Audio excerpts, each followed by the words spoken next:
I think we can all agree that it's been a very bumpy ride. People spamming chats at any game presentation, rushing any potential news or theories, me included, and a channel dedicated to daily Silksong news that ran for 4 years straight. To say the journey for this game was a wild one would be an understatement. And it feels weird being on the other side of this whole journey because there were times I didn't think this game was going to come out for another like 2 or 3 years. I made a whole video talking about how people need to be patient for the game, and now that we're on the other side, I can say with confidence that this game's lived up to every expectation I had going in. If you enjoy the content at all, then there will be a playlist at the end of the video that'll take you to other videos like this, and if you enjoy those, then subscribing is the best way to support me. For 1K, I plan on remaking my first review, which was about Hollow Knight, as well as a secret second video I have planned for reaching 500 subs. So if you help your boy out, that'd mean a lot to me. Now, with the long intro out the way, let's begin. The game is split up in acts. As a simple introduction, you play as Hornet Silksong, you've been captured by the people from the Citadel. You manage to break free from a magical butterfly, I'm not joking,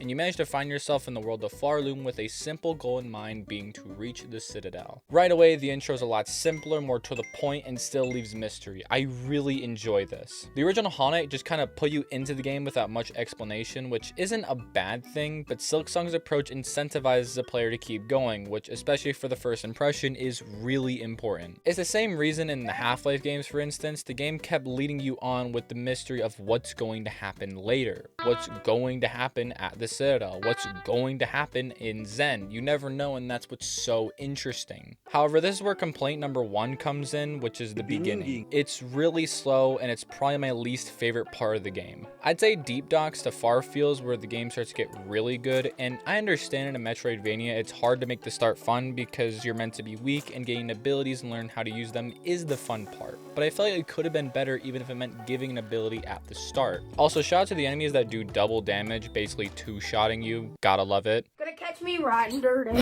Actually, speaking of combat, let's talk about it. In the original Hollow Knight, combat was simple. You could attack in all 4 directions very quickly. Every time you hit an enemy, you'd gain soul that either allowed you to heal or get a more powerful, more flexible attack like the Shade Soul or Howling Wraiths. However, with using soul, it always kept you vulnerable. Like, let's say you use Shade Soul and the enemy goes underground or teleports and gets to jump on you. The healing mechanic is a prime example of this idea. You can only heal 1 mask once you've gained a third of soul. You know you have when part of the soul turns white, and when healing, you have to be still on the ground and hold down B. It takes around 3 seconds, which while that may not seem like a lot of time, it's just enough for you to have to make the decision every fight if the risk of healing is worth it. Silksong kept a lot of these ideas, however, one of the most noticeable changes is the healing mechanic. In Silksong, you heal 3 masks, which I thought was odd. First of all, why not individually? And second off, why 3? But I started to realize that this is another layer of strategy. Let's say you're halfway to low on health and you get just enough silk to pop a heal, but you aren't exactly at full, you're only missing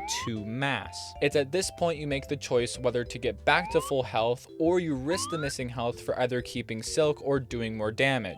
I know this may not seem like the biggest change in the world, but it's changes like these that make Silksong's combat feel more dynamic and unique. Similar to Hollow Knight, you swing in all 4 directions, kind of. Outside of another mechanic I'll talk about in just a second, Hornet doesn't just simply swing down. She instead goes at an angle, which I've heard pretty mixed feelings about, and I feel somewhat mixed on it as well. On one hand, pogoing was kinda OP. There were bosses you could cheese by just pogoing, so I understand why they made the decision. But on the other hand, and this could be a skill issue, but there were so many times while playing this game, it just didn't connect when it felt like it should have. Like the hitbox is a bit strict. It's mostly noticeable in platform with these little bouncy things. Now, there is a solution the game gives you called crests. There are 6 crests, and when equipping one, they change the way Hornet is played. Hunter's crest is the default, the one you pick if you're basic. There's Beast and Reaper crests, slower but harder hitting crests that are great for combat, but not as much for platforming. To contrast, there's the Wanderer's crest that is good for platforming but weaker in combat. And then there's Shaman Architect if you're weird. Hey, editing Ethan here. I'm a fucking dumbass chud. I forgot that the Witch crest existed. If you use it, you're based.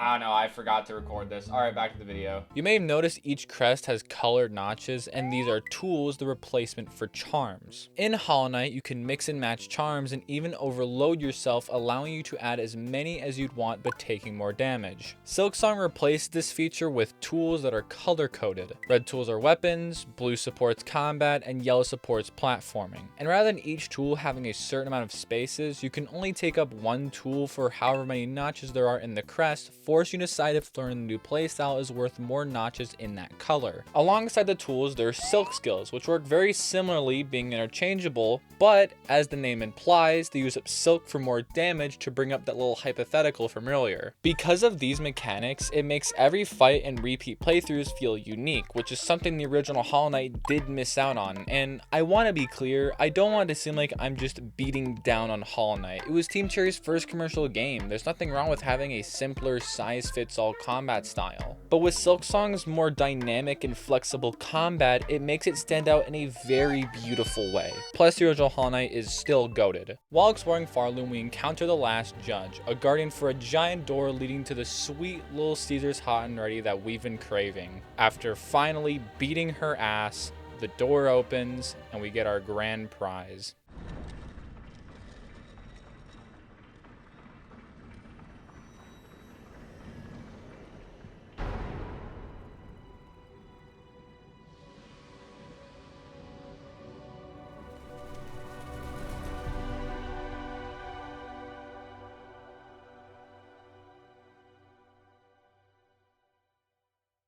And that's the end of part 1. I know some of you are wondering why I'm splitting up a review. I've never done this before, so what makes this one so different? Truthfully, this was going to be one giant video, and once everything is all said and done, I plan on combining all the parts into one giant video as previously intended. However, it started to set in how big a review this will be, so while editing this part, I decided it'd be for the better so you guys actually get a video this year, and I don't hear myself talk about Silksong way more than I should. I will upload other videos between then, just for some variation, and because there is so many games I want to talk about. I mean, 2025 was a stacked year. I've been posting updates on Instagram, so follow me at JiggyStar2006. You'll know when it's my profile. I'll also post a link in the description if you'd rather that as well. That's all I have to say. Thanks for watching, and have a good day.